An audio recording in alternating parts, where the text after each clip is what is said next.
Hello, this is Methodical, and welcome back to round 3. Sorry about the quality in the last two ones. I was looking back at those videos just to see how things were going, and it looks like the quality was degrading a little bit, so I've changed some settings, so hopefully it's a little bit better from here on out. If not, I'll keep trying to work on that. Anyways, here our hand looks pretty good. We have a gain land, be able to play the Frame Inspector on turn 2, Boros Garrison to keep getting our mana up there. We've got some artifacts to draw us cards, Glinthawk to combo with them, and a Lightning Bolt. Like, this hand is pretty much the mix we're looking for. So I'm not really sure what I'd be afraid to go up against with this hand. Seeing the mountain makes me worried it might be burn, but then when he plays the Denizen, I'm like, oh, this is great. I'll be able to block and oh, can't block. That's fine. We'll just be able to play some of our artifacts or burn things. I decide to go with the burn a guy and get the Glinthawk down to hopefully trade because we want to get as many of his guys off the board as possible. Unfortunately, his hand looks like it's been pretty good. He's able to kill our guy again and continue to play Goblins. And unfortunately, our hand's turning out to be pretty slow. The Palace Sentinel scares me a little bit since he's going to be able to have enough guys down to get around it. So we're drawing cards, trying to get something else to play. Unfortunately, we're drawing a ton of lands. The Sen's Enlistment will give us an opportunity to cash in on these lands, but he's starting to get quite the board presence, and we don't have any sweepers in game 1. So we're just going to try and get down some of these guys to trade, and we have a Galvanic Blast to burn something, so should be okay. Unfortunately, he's got a pretty great draw with these Goblin Magetrons to be able to keep tutoring out things. Here, I had the option to Galvanic Blast. I opted not to because I knew he was going to sack it and likely save one of his guys. I probably should have Galvanic Blast before Declare Blockers and killed his Mog Raiders to make him sack at a time, and then I could have blocked 2 guys. So unfortunately I had just kind of stepped through it a little too fast. And I made a mental note for next time to burn beforehand, but at this point it's looking pretty unlikely for us to win this one. We're just playing out as many creatures as we can to hopefully block some of his things, and then he just has a Lightning Bolt. So, a little unfortunate in game 1. We jump into game 2. We haven't actually played against the Goblins deck before, so coming up with some sideboarding. We definitely want the Lone Missionaries, same as the Stompy matchup. It gains life, allows us to block. Prismatic Strands are also going to be equally good. And since he's playing a lot of X1s, the Electricities look really good. So we brought all those in, and we definitely do not want the Sentinels in this matchup. He goes wide very quickly. The Screeches are fine since he doesn't have a way of pinging our flyers, and the Rally of Peasants is not going to be good here. We don't need the pump effects.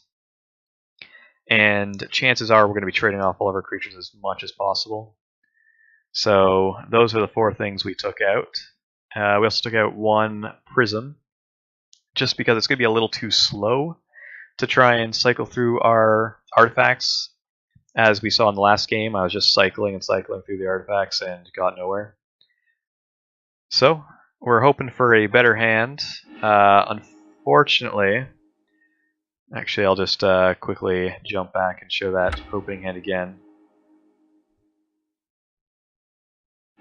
And this hand, I decided was not going to do anything, or at least not enough.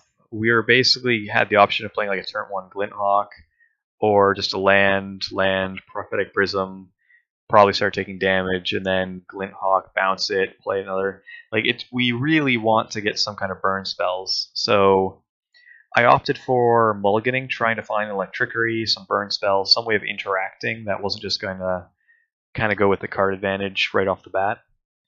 Unfortunately, this hand is unkeepable. Just a Garrison means we can't keep it.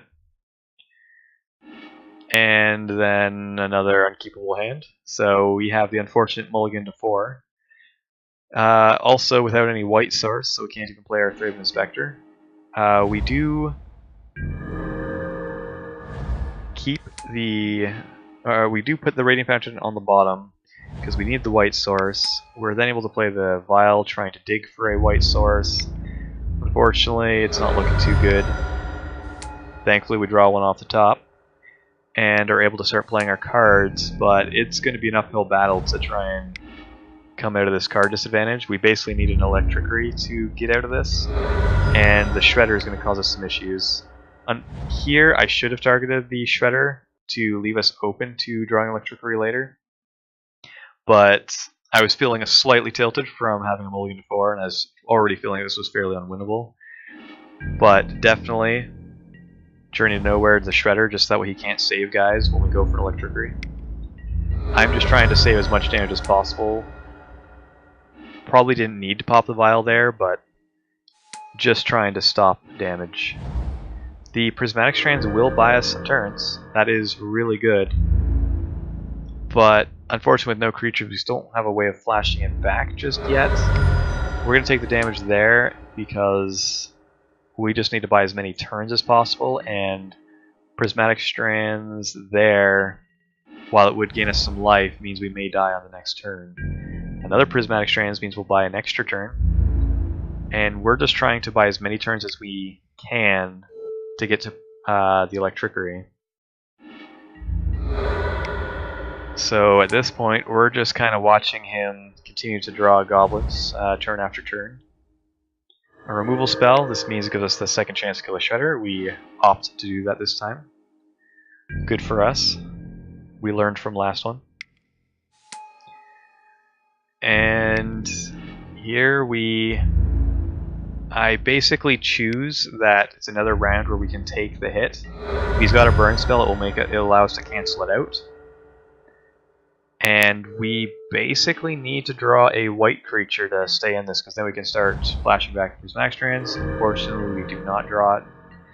And the hero in this one does not win this round. A little unfortunate, but that is alright. We just have to come back stronger in the next round. So come back and join me for round 4.